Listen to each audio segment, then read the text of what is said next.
All right, ticker time on a Tuesday, brought to you by Pelican Brewing. Visit pelicanbrewing.com for more details on locations, events, award-winning beers, independently brewed since 1996. Pelican Brewing, born to the beach. Let's talk some NFL with our good friend Sam Monson of Pro Football Focus, the lead NFL analyst there, the co-host of the PFF NFL podcast. You can give him a follow on Twitter at PFF_Sam. Sam, good morning to you, man. We love talking NFL with you. Let's start with the big news yesterday, and that was the Jared Goff contract.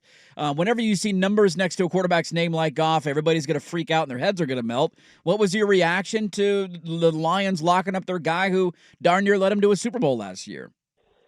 Yeah, I mean, it sort of definitively answers the question of what that contract was going to look like. Were they going to try and find a way of getting some discount, or were they going to try and find a way of getting creative with it? But no, the Lions just said, Jared Goff's our guy. We're giving him top of the market money. We're giving him, a Joe Burrow type of deal, and we think he's worth it. And it's definitely a ballsy move from them. You can see why they would think that. Goff has had his best seasons, I think, now in Detroit, or at least one of them, and he's shown that he's capable of executing that offense at an extremely high level.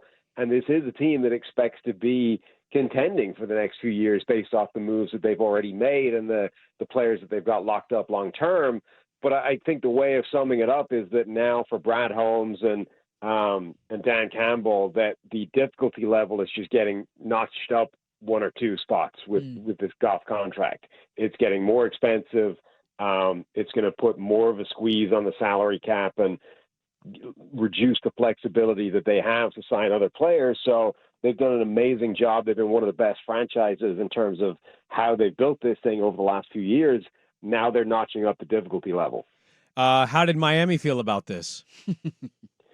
Anybody that hasn't got their quarterback deal done, I don't think is loving this. Miami, Dallas with the Dak Prescott deal still looming. I mean, anyone that's thinking about a guy that they're going to have to sign long-term doesn't love this deal. And in particular, if the guy is in that category of good but not great quarterback, which both those guys, I think, fall into, with Prescott and Tua Tagovailoa. Neither one of them is Patrick Mahomes. Neither one of them is even Josh Allen, but they're more in the Jared Goff category, and those guys are still getting top of the market money. It's so challenging because you're damned if you do, damned if you don't, right? Like the argument for some of these guys is they're clearly not to that level of the best player in the league or the best quarterbacks in the league. But if you wait, these salaries are only going to go up, and you're only going to likely cost yourself more money.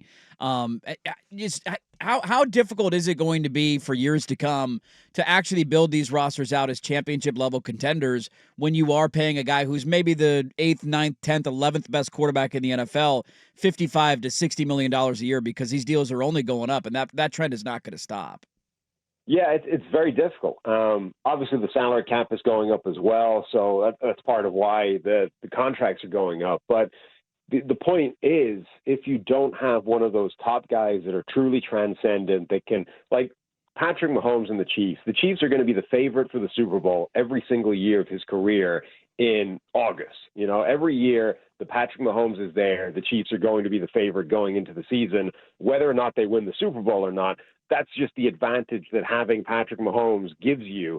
But every other team doesn't have Patrick Mahomes. And there's a couple of other guys that sort of fall into that category as well, that when you have them, it changes everything, and they're going to be contenders every single year. But everybody else is working with a different set of criteria. They're working a different game than those teams are, and they have to try and build a genuine championship caliber roster that can overcome the difference between their quarterback, who might still be very good, and the guys that are truly transcendent. And that's where the challenge becomes, because the difference is not the same as the difference in contract is between those two guys. And in fact, the worst player might have the higher contract depending on when he was signed, and it just becomes extremely difficult then to create this team around those guys and build the infrastructure that can sustain for more than a season or two. Antoine Winfield Jr. has been really good in his career. He gets the 4-year, $84 million deal. What did you make of Tampa Bay making him the highest paid DB in NFL history? Yeah, I mean, he's arguably the best safety in the NFL and has been basically since he came into the league. A classic example, I think, of a player that the league just overthought when it came to draft time. Everybody loved his tape. Everybody thought he would be a good NFL player. and then they talk themselves into, the lack of size, or they focused on the potential concerns of his tape and let him fall as far as he did in the draft. But he came into the NFL, was just the same player as he was in college, and he's absolutely justified being, the highest paid defensive back in the NFL, one of the best paid defenders. We're talking with Sam Monson of Pro Football Focus, their lead NFL analyst. You can give him a follow on Twitter at PFF_Sam, the co-host of the PFF NFL podcast. We're all the fan bases of those high drafting teams are all eager to see their quarterbacks in uniform for the first time, and we've seen glimpses of Caleb Williams and Bo Nix and Drake May and all these guys in their respective cities, and we get the little the quotes and the tidbits coming out. I'm just curious, based on the first couple of weeks, if there's anything that stood out that's either been said, that you've seen, that you've heard about how some of those rookie quarterbacks have looked in their first glimpse with their NFL roster. No, not really. I think we're in the period where it's all just installs. It's all just, working on the really, really basic nuts and bolts of what they're going to have to do, just operating an NFL offense. So, nothing that we're seeing right now really means anything. We know that these guys have got a bit of work to do to go from a college offense and a college scheme and a college setup to the professional level and just the way the league does it.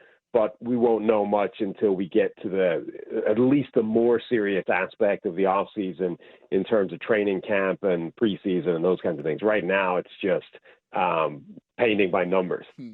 Sam, I saw your article at PFF.com on Houston and how they've taken this. 2 years ago or a season ago, we're like, hey, this team's going to win 5 or 4 games. They're going to be awful. Rookie quarterback, divisional round. And how they've just leaned all the way in and said, you know what? We're going to be as good as we possibly can. I think the NFL made a mistake not putting them on the opener against Mahomes because Stroud is awesome, and Baltimore and Kansas City is a game that I can see at any other point. It's not necessarily, I think, more exciting than seeing an upstart Houston Texan team. We play a game called Zig or Zag on Wednesdays, so I want to ask you, because it's NFL related, when you look at the AFC, if I took Mahomes and the Chiefs out, let's say it's their one down year, they don't three-peat, would you zig or zag on Joe Burrow and the Bengals being the best bet in the AFC, or is there somebody else? I think they're probably the best bet in the AFC because I think for the first time they're a bit underrated right now. I think when you look at their odds, they're actually quite a good bet, literally. But in terms of whether they would be the best team, and if everyone had equal odds, whether you would take them, I don't know if you would take Cincinnati as the next side up from the AFC. I think you might still go. A team like Houston might legitimately be in that category because of what they've done. Speaking of that, it is crazy about the NFL. We love that, half of the league or half the playoff field, I should say, turns over every single year, and you get these new contenders that come out of nowhere. Houston is a prime example of that.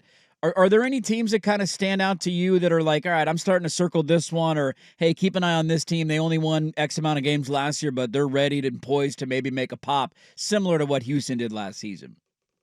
In terms of that big a jump, you could see a team like Arizona taking a big jump. Obviously, they get Kyler Murray back. They added a guy like Marvin Harrison Jr., who I think he was getting some of the overthinking that we talked about with Antoine Winfield. Marvin Harrison Jr. is one of the best wide receiver prospects to come into the league in the last 15 years, and people were talking themselves into the idea that he might be the third best receiver in this draft by the time we got around to the draft. So the Cardinals got arguably the best player in this entire draft because he's not a quarterback, and that combination could absolutely kickstart this team and catapult them forward. They added a lot of other talent to the roster as well across free agency and the draft.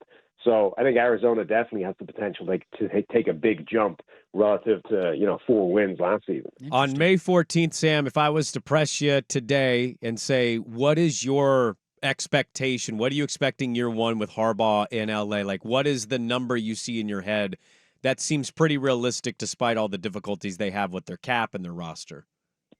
I think they can chase, 500, getting above 500, getting a winning record at the end of year one. I think that's probably a realistic expectation. I'm not sure I see them being a real contender. A winning record might put you in the playoff hunt, but it's probably going to be just outside looking in. But I think that's probably where their aiming point should be, given the the turnover and the rebuild that they're doing right now. Great stuff. The schedule's getting released slowly but surely. We're all getting excited for football. It's right around the corner. Rookie mini camps are going on. Sam Monson of Pro Football Focus. Check out the PFF NFL podcast, and you can give him a follow on Twitter at PFF_Sam. Always enjoyed the time, man. Thanks for it out here in Portland, and hopefully we can catch up again soon. Anytime, guys. Take it easy. There you go. Sam Monson, a Pro Football Focus. I think you take that above 500 for the Chargers. I'd be on board. Arizona's an interesting one. Yeah. There's a couple of teams every year that do it, Yep. and we usually don't ever see it coming. Houston is a prime example. Nobody in their right mind predicted that would happen last year, so maybe he's right, but there's going to be somebody that does it this year, and we're all like, God, can you believe that team is in the playoffs? Yeah, a lot of people are talking about expectations with Lanning. I actually, I'll push back a little bit on that. I feel like you get Harbaugh, you have Herbert on a $50-some million, you should be in the playoff. Yeah. I know they have a lot of cap things they're navigating and roster spots Well, to I think the sort question out. will be, can their defense give them enough stops where you don't have to score 40 points every week to win? With him as the coach, though, do you think that defense is going to be worse than it was last year? Because No, I don't. I don't think it's possible to be worse than they've been the last couple of years. But, I mean, they had to let some guys go because of that's where the salary cap. They sucked. Yeah, I So, mean, it'll just be my biggest question for them, honestly, is at wide receiver. Does Quentin Johnston make, or is that's the TCU guy, right? Yeah, Johnston. Yeah. Does he have a pop year? Is this his year? Because they need a number one wide receiver, and they're hopeful he wasn't. Yeah. He didn't have a dominant year. Well, in we'll year see one, how but much they go to the run, try to control the clock, Oh, you know they limit will. possessions, and keep the game close, and then Yeah. try to let Justin win it in the fourth quarter. Well, you've got 2 tackles now because you took Alt in the draft. You still have Slater returning. Yeah. Like, it just his. I think the expectation for them should be wild card minimum. Now, that's fair. winning Yeah. a game is a different conversation, but Depending on matchup. 10 and 7 should not be 10 out and of the 7, realm yes. of possibility. I agree with that. 9 and 8 might even get you in the playoffs. Well, it can be, yeah. So it kind of hover with what he was saying because Sure. you can't be 500 with 17 games unless Yeah. you're Mike Tomlin. He always finds a way to do I it. just think with Harbaugh's pedigree, you've paid Justin Herbert. You've got some things there. It's not the best, but you've got some things like minimum you should be in the wild card. You had the Steelers at 10 and 7 were the last wild card team last year. Yeah, that should So be. I think it's that doable. could be LA this year. Cincinnati missed it by a game at 9 and 8. Jacksonville was 9 and 8. Indy was 9 and 8. So that's doable. You're not going to win the division because you're not chasing down Kansas City in year one. But I'm with you. I think that's totally fair to say make the playoffs this year. Houston Be above 500. Houston for me is a team that it's like, are they the now Cincinnati Bengals?